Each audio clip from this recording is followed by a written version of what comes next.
월급만으로는 도저히 안 되겠어요. 요즘 직장인들이 가장 많이 하는 말입니다. 물가는 오르는데 월급은 그대로. 이런 상황에서 투잡은 선택이 아닌 필수가 되었어요.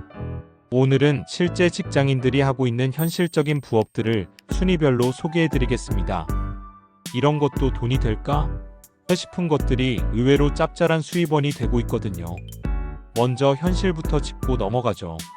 잡코리아에서 직장인 2,500명을 대상으로 조사한 결과 43%가 투잡을 하고 있다고 답했어요. 평균 부업 수입은 월 47만원 정도였고, 주된 이유는 생활비 부족이 67%로 가장 높았습니다. 특히 40, 50대의 투잡 비율이 급증하고 있어요. 자녀 교육비, 부모님 병원비, 대출 이자 등으로 지출은 늘어나는데 승진이나 연봉 인상은 기대하기 어려운 현실 때문이죠. 그럼 지금부터 실제 직장인들이 많이 하는 투잡 순위를 발표하겠습니다. 5위는 배달 대행이에요. 퇴근 후나 주말에 배달의 민족, 쿠팡이츠 등에서 배달을 하는 거죠. 시간당 15,000원에서 2만원 정도 벌 수 있어요. 실제로 대기업에 다니는 김 씨는 매주 토요일 4시간씩 배달 대행을 해서 월 32만원을 벌고 있다고 해요. 운동도 되고 돈도 벌고 일석이조라고 말합니다. 장점은 즉시 현금 수입이 생긴다는 점이고, 단점은 체력 소모가 크다는 거예요. 특히 날씨의 영향을 많이 받아서 비나 눈이 오는 날은 힘들어요. 4위는 온라인 쇼핑몰 운영입니다. 네이버 스마트 스토어나 쿠팡 파트너스를 통해 상품을 판매하는 거예요. 중국에서 제품을 수입해서 팔거나 국내 도매업체에서 떼어와서 마진을 남기는 방식이 일반적이에요. 회사원 박 씨는 중국 알리바바에서 핸드폰 액세서리를 수입해서 팔고 있어요. 5월 평균 60만원 정도 수익을 내고 있다고 합니다. 처음에는 한 달에 몇 개씩만 팔렸는데 지금은 리뷰가 쌓이면서 주문이 꾸준히 들어와요. 장점은 집에서 할 수 있고 확장 가능성이 크다는 점이에요. 단점은 초기 자본이 필요하고 재고 관리나 CS 처리 등의 업무가 생긴다는 거죠. 3위는 온라인 강의나 콘텐츠 제작이에요. 자신의 전문 분야를 활용해서 유튜브, 클래스 101, 타링 등에서 강의를 하거나 콘텐츠를 만드는 거죠.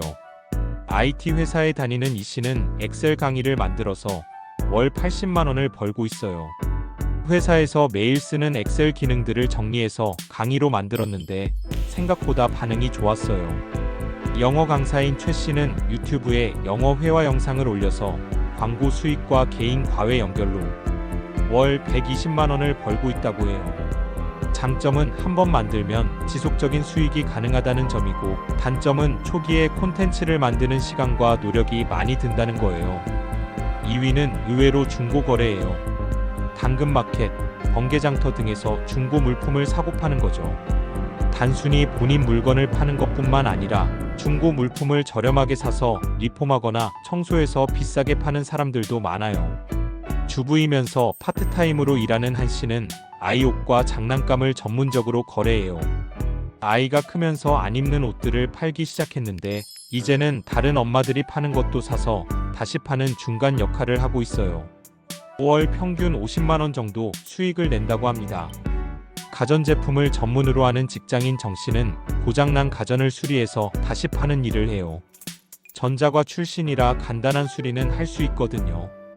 고장난 에어프라이어를 5만원에 사서 수리해서 12만원에 팔았어요. 장점은 특별한 기술이 없어도 시작할 수 있고, 단점은 물품 보관 공간이 필요하고 간혹 사기를 당할 위험이 있다는 거예요. 그리고 드디어 1위입니다. 바로 대리 서비스예요. 대리운전은 물론이고 요즘은 정말 다양한 대리 서비스들이 있어요. 가장 흔한 건 대리운전이죠. 평일 밤 9시부터 새벽 2시까지 하면 하루에 8만원에서 12만원 정도 벌 수 있어요. 주말에는 더 많이 벌죠. 하지만 요즘은 더 특별한 대리 서비스들이 인기예요. 줄서기 대행 서비스를 하는 김 씨는 맛집이나 한정판 제품 출시 때 줄을 서주는 일을 해요. 시간당 2만원씩 받고 하루에 6, 8시간 서면 12만원에서 16만원을 벌어요. 애완동물 산책 대행을 하는 박 씨는 반려견 산책을 대신 시켜주는 일이에요. 1시간에 15,000원씩 받고 하루에 대여섯 마리 정도 산책시켜드려요. 가장 특이한 건 감정 노동 대행이에요.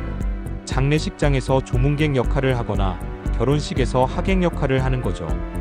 이런 일도 시간당 2, 3만 원씩 받는다고 해요. 심지어 게임 대행도 있어요. 바쁜 직장인들을 위해 게임 레벨업이나 아이템 파밍을 대신해주는 거죠.